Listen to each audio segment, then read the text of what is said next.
Hello everyone, welcome to the cooler reports. Let's take a look at the 32.5 inches the chest of freezer for this model. Now let's take a look at the overall size first. It will be 32.5 inches in the length.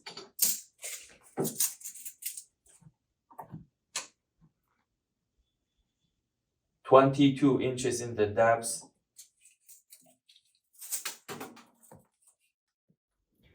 and 33 1/4 in the height.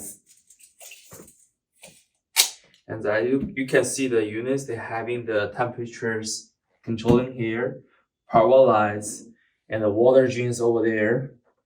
And they have a sticker on the side, also having the 110 plug, standard US plug at the hands. Let's take a look at the inner side.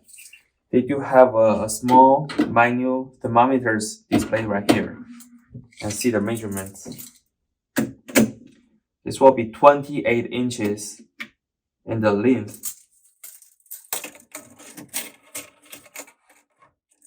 and also 28 inches in the depth.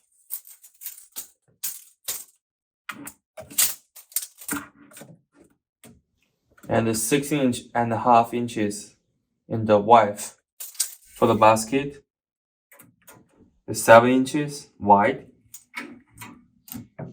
and 7 inches in the depth and the 16 inches in the long. Thank you for watching the videos, and if you have more questions, please contact with us.